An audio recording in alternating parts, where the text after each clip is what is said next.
Hello again, everybody. This is Mr. Everything. I'm coming at you with another Wargaming in Miniature video.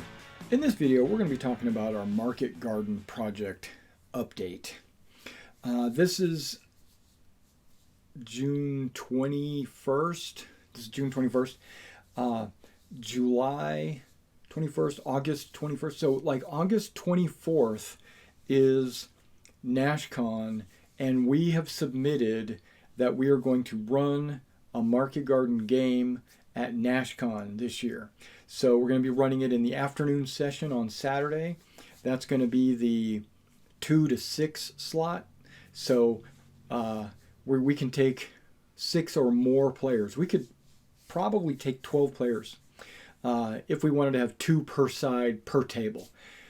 They're giving us 2 tables that they're going to put end to end. One table they said was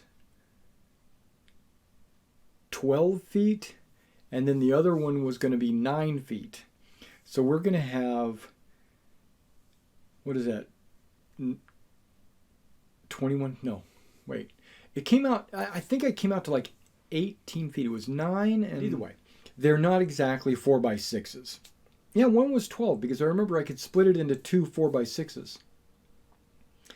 Okay, so we're going to get a 12 and a 9, which I thought was, that's going to be way more than enough. We're going to have extra space.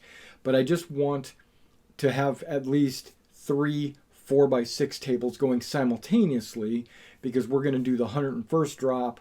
We're going to do the 82nd drop. The 101st, I think we're going to have some bridges that the paratroopers are already going to be on the ground. They're going to be advancing on a bridge, Son.Veghel, we'll figure it out.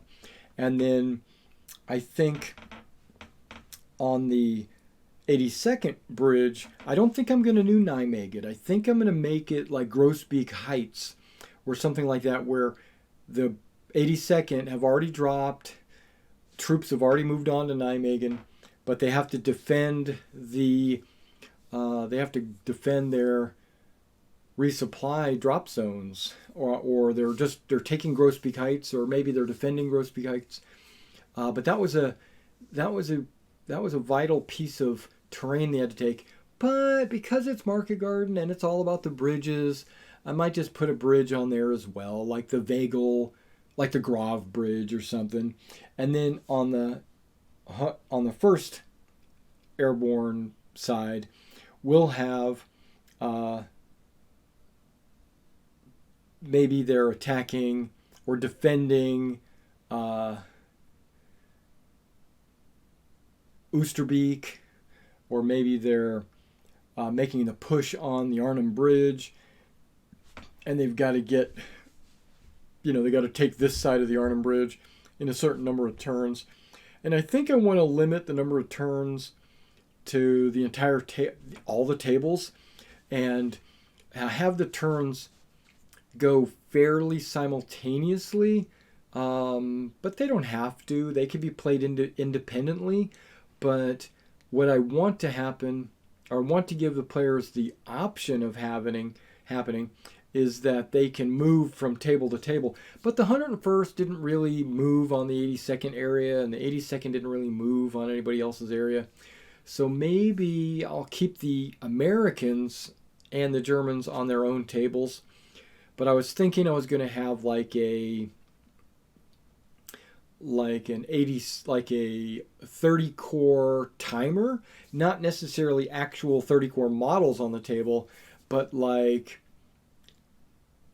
for every turn it takes to take the bridge. This, I'm thinking out loud.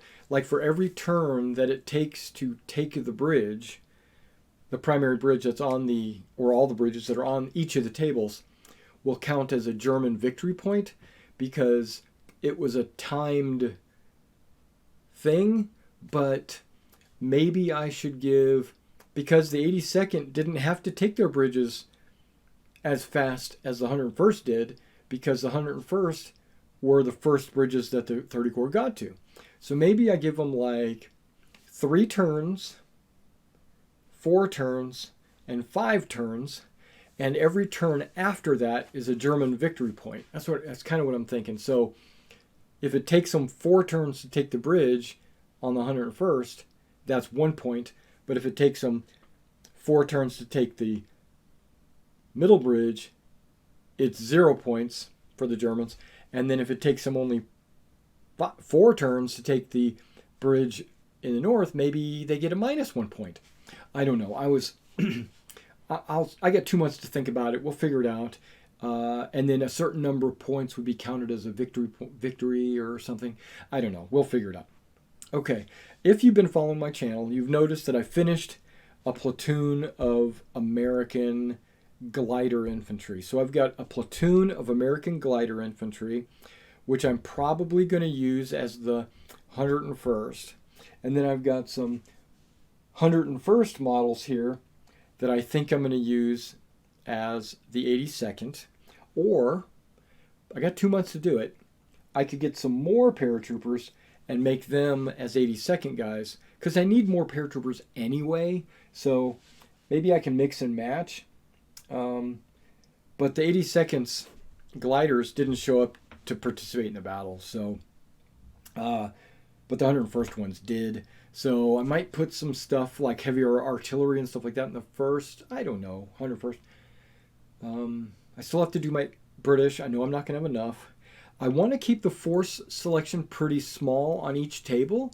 I don't want to go like 1,500 points per side. At Nashcon, I'm going to try to keep it down to about 1,000 points.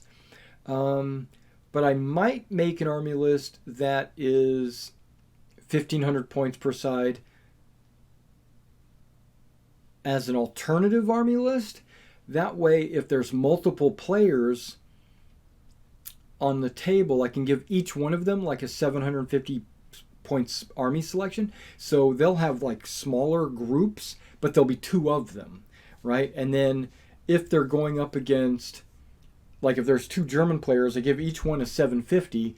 And if there's 2 Americans, I give them 750. But if there's only one, I give them their 1,500 point army. But if there's only one on each side, they only get the 1,000 point army selection. So I don't know how I'm going to do it. Maybe I won't allow, this is probably what I'll do, I won't allow 2 German players on a table unless there's 2 allies on the same table. There has to be an even number of players. Let's just say that. I have to have, for every allied player, there has to be a German player and vice versa. If there's an odd man, he's just not going to be able to play unless he can find a partner, right? You have to have at least, it has to be an even number. I think we're going to settle on that right now. And if that's the case, I think I'm just going to go with 1,000 point armies. Because 1,000 points is a lot of freaking points. And splitting that up between 2 players, that's still 500 points. That's still a lot of troops that I'm going to have to build and put together and paint, right? So, and there's not going to be a whole lot of vehicles on the Allied side. It's going to be a lot of troops like that. So I still need to do the British, and I need to flesh out my Americans. Okay, so that's coming up. Next thing, Germans. I have done a Fallschirmjäger unit. You might have watched that on the video. I did a video where I built them, and I did a video where I painted them. I did a video where I built these, and then I did a video where I haven't uploaded yet, but I've already finished that video where I painted these guys. So watch that. It'll get you a close-up view of all those troops and how good those actually turned out. And I only painted them in 1 day. I painted a whole platoon of guys in 1 day. You should check that out. I assembled them in 1 day and painted them in the second. My next project coming up soon is these 3 Hanomags. Okay, I've got 3. Like I got an OS D, an OS of C, and I don't know. I think this might be a D as well, just because of the way the back plate slopes. I think it's a D, just based on the way the back plating is sloped. So I'm going to do these 3 Hanomags. That's going to be the next project. We just had a game tonight. You can kind of see the table still partially set up. I haven't cleaned it all up. But we played an 82nd scenario where the 82nd was attacking or moving to attack the Lafire Bridge on D-Day. And that's up on YouTube and Twitch. You can watch that. A new player. We had Jerry. He was here, and he got to play. And he played with his buddy Mason, and they played against myself and James. And I think it was a draw. It was pretty close to being. It was kind of a. It was so close. It was so close to call. Yes, we wiped out all the Germans, but we didn't get across the table and off the table. And part of our objective was to occupy the house and to get across the table. And we wiped out every German troop down to the man, but we didn't get off the table. So do you consider that a victory? No, it was delayed, I guess. That we would have been delayed. So it was kind of a draw. Which is kind of what happened historically. The Germans held the town, the one farmhouse building. Even while they were getting bypassed by the Americans, they still occupied that farm, and they, killed a lot of Americans. So, which they did. They killed like 15 of us. One of their goals was to kill at least 9 of us, and they killed more than that. So that's why I think it might have been a minor German victory, but not a major German victory or any other victory. Okay, but either way, that's on video.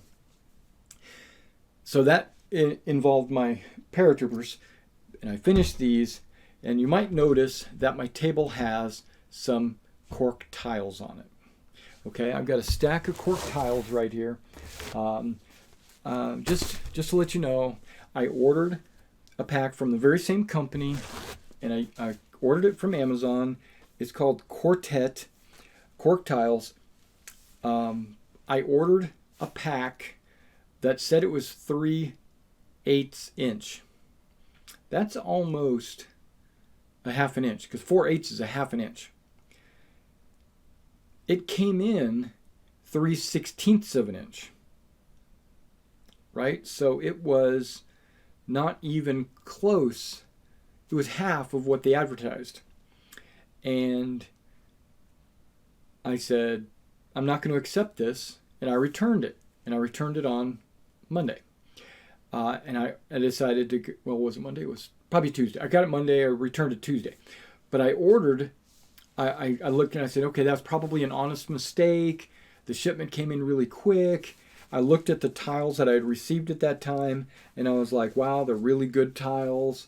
This is exactly what I want. They just weren't the right thickness. So I returned them to get a refund. Well, apparently with this Amazon going back to my credit card, it will be applied to my credit card within 7 days of them receiving the tiles back. So I've got this money for those tiles still in limbo. But I said, okay, I can swing ordering some more tiles, and I'll just make sure that it's a thicker thickness. I just look at, because I remember seeing that they had a 4-pack that was 1/4 of an inch, and I was like, okay, that's awesome. It's 4 at 1/4 instead of 8 at half. Or something. And I was like, okay. And the price was half the price. It's like $6 for a pack of these. And so I said, okay, well, that's half price, because the other ones were like $14, $15. So I said, okay, I'm going to get half price. They're going to be thicker. It's 1/4 of an inch. But I'm only going to get half as many of them. So I was like, that's okay. Half as many for half the price sounds reasonable. I'll just order twice as many packs, which I did. Okay, so I got my packs in. Looks like I got a dozen packs. All right, 1, 2, 3, 4, 5, 11, 12. Yeah, I got a dozen packs, which is actually more than I ordered before, because I only ordered 5 of the other ones. If I had ordered 10 of these, it would have been the same amount. But I said, what the hell, I'll order 2 more packs, make it an even dozen, and it's thicker. Okay, so these come in. These These are not a quarter of frickin' inches. These are not a quarter of an inch. These are about 3, I don't even know. They're just shy, like 3/16. These are about the same thickness, maybe a little bit thicker now that I'm thinking about it.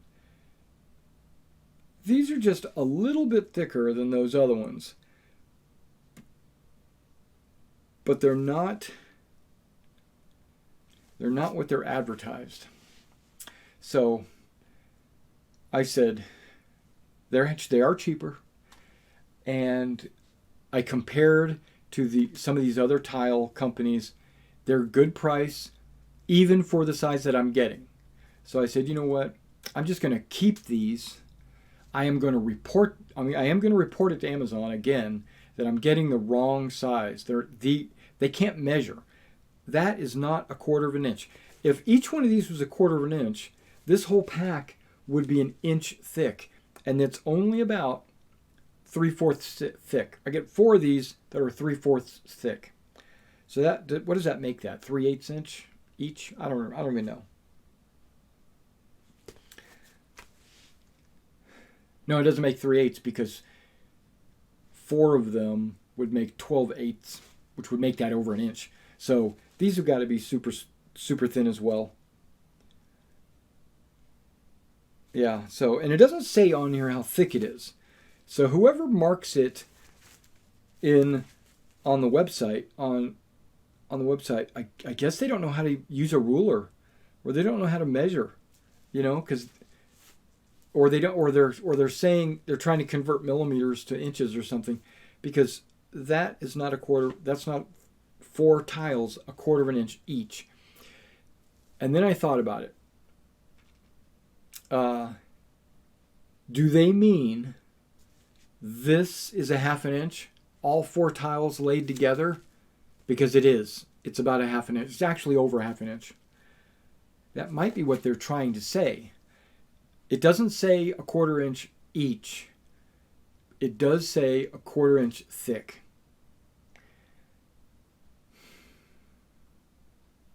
So I'm going to keep these because these are exactly what I want. I just wish they were a little bit thicker. But because they're half price, I'm getting twice as many of them. So technically, if I wanted to, I could double these up, and it would be thicker than what I was wanting. And it would be cheaper. So I'm not returning these. I'm going to keep them. And if they work the way I want them to work, then I'll get more of them. But also, the previous pack that I got, I took a ruler to them. Yeah, I'm measuring them. And when I measured from side to side, it was just under, very minor, like maybe 1/8 of an inch short of 12 inches. And I'm not going to fault them for that, right? But when I measured these, they were exactly 12 inches across, both ways, right? That other set was a little bit small. If I was using the tiles by themselves and just laying them on the table and butting them together, that would be no problem. That would be fine if it was just shy of 12 inches. But my plan is, I've had this plan from the beginning, these tiles are flexible, right? They're flexible in every direction. If I flock this and glue it and put terrain on it and stuff, the terrain's going to eventually fall off unless I put like some rigidness onto it, but I don't want to do that just to make it stiff. So I had ordered, and I planned on ordering, some plywood, which I did. I ordered some hobby plywood from Midwest. It's 3 millimeters, or 1/8 of an inch. And I was going to glue this on top of those boards. And that would make, and those boards are really stiff. And we'll see when I get them in.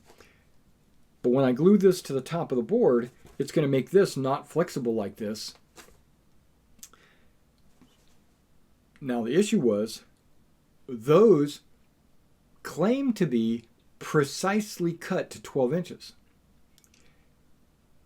And if I glue these directly onto them, if these are precisely cut to 12 inches, there won't be any problem. Everything will match up, no problem. But with that previous set, the ones I returned, with that 8-inch gap, if I glued it onto the plywood, I would have had an 8-inch gap between all the boards, because the wood would butt up against each other, but then the tile wouldn't, and there would be a gap. Could I have lived with that gap? Yes, I could have lived with the gap, because I could model terrain, flock, filled it with putty or something along the edges to give it a little bit more girth, and so that when they butt together, they would be closer and it would be indistinguishable. And there would be grid lines on the table, but it wouldn't be so bad. But now, with these tiles, they are exactly 12 inches. I can butt them up against each other, and I won't have to put any texturing or flocking along the sides. I can keep that all on the top, so that when they butt together, that line will disappear, or it'll be super fine. Yeah, so I'm happy about this being exactly 12 inches. But it is too flexible, so I'm going to have to... I don't think I'm going to double these up, though. I thought about it, and I said I'm probably not going to double them up, because if I cut out like shell holes, like for craters, or if I cut out like trenches, it'll still be fine. I can just put like a little raised berm next to the trench to make it look like it's a slight raise, and then the guy will sit down on the plywood, and so he'll be raised up a little bit. Yeah, it'll be fine. The only time I would need to have stacks of it is if I was doing a hill, and in that case, I wouldn't even use cork for the hill. I would use a thicker foam, like a foam mat or something, and I'm not a mat, like a foam, you know what I'm talking about, insulation foam, or like pink foam, blue foam, and then I'd put those layered on the top if I needed a big hill, and then once I put the flock on it and everything else, that'd be fine. Or I could leave the hills separate, like I already have a bunch of hills, and I could just lay them on top of the tiles. It just depends on how we want to do that. I think I want to go the geohex method, but I'm not sure. I have to work this out. I've got a little bit of time to do this. I don't have enough of these to do all the tables at Market Garden, so we're not, for all the games that are going to be taking place, because I'm going to have 18 feet worth of tables, 4 by 18. There's not going to be enough of these tiles, and I wouldn't want to worry about doing all that either. So, because I want to make these universal that I can just play over and over on a 4 by 6. But what I've thought about doing is making the roads on these big tiles, right? Like this, or curve it, or angle it, and that way they'll have roads, and when I lay them down, the road will be right there, or be right there, or however it'll go. I'm thinking about doing that, but then I got to make sure all the roads match at the exact same spot on every side, depending on how I turn this and flip it. I'm not going to be able to do this because there's going to be plywood on the other side, right? So they're all going to be one-sided. Okay. And with 12 of these packs, 4 in a pack, that's 48 of them, right? I got 48. And how many do I need to do a 4 by 6? 24. So really I got, 24. So I got twice as many of these as I need.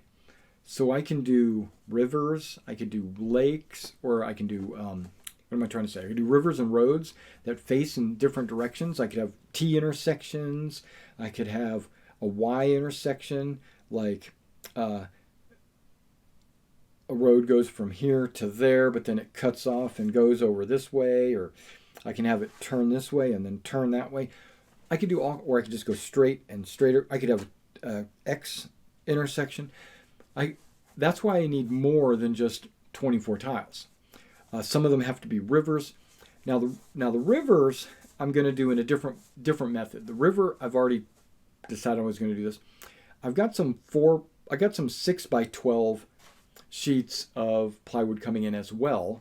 I'm going to take some of these tiles and cut them in half to put on those 6x12s. My original intention was those 6x12s were going to be the roads.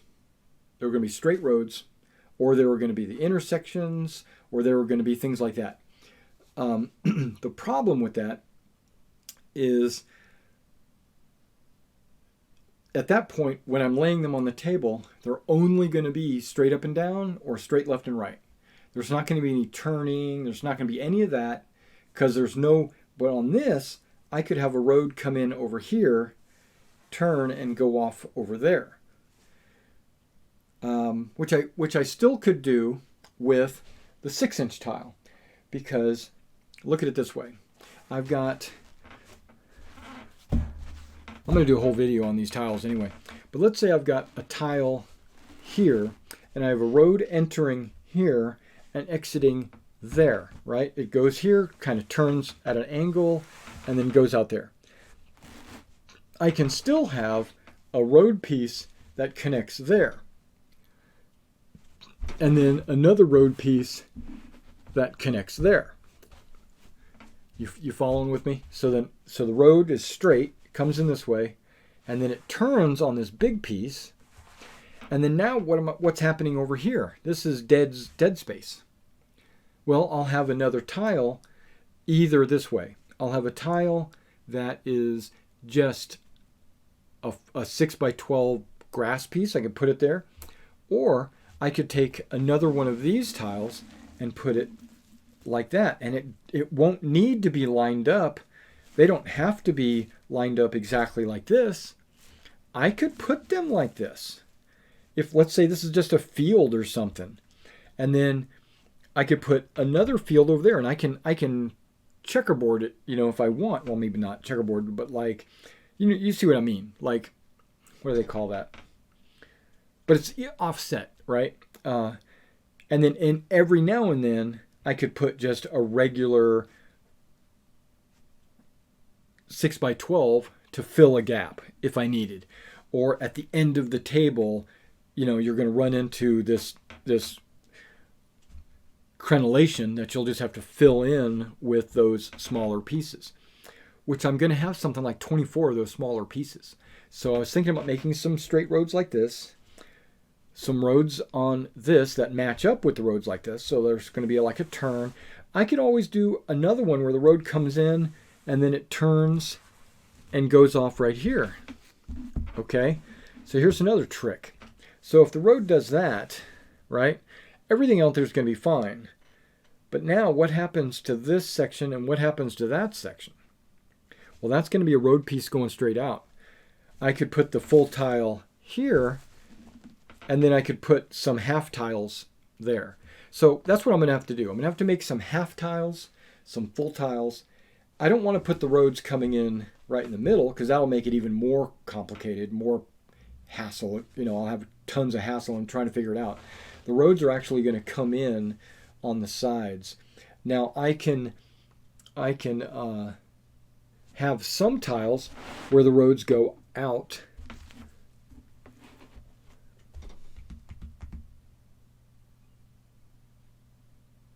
Do I want to have a road that goes out there? No, I don't think I ever do.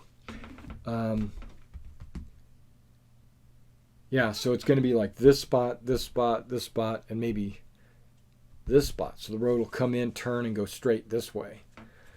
So then that'll be fine. And then the road would be going out this way, right? Then I would have to put some kind of, I could still do this. Yeah, that won't be a problem. And then I could probably do it over there too. We'll figure it out. I'm gonna draw on the tiles before I cut them out. I'm gonna lay them out and try to I'm gonna try to maximize my tiles for the. I'm gonna try to make them geomorphic so that there's gonna be roads on these, and when I make a road, it's not just gonna be drawn or painted on the tile. I'm actually gonna cut into the cork and have like a sunken area, and then maybe a little bit of a raised corner of the road. and then maybe have some of it like there's a little wash, and I might put a hedge line along there, or grow some. It's gonna every tile is gonna be its own diorama.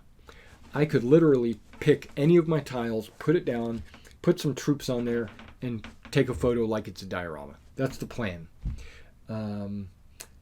Now you see I've got these.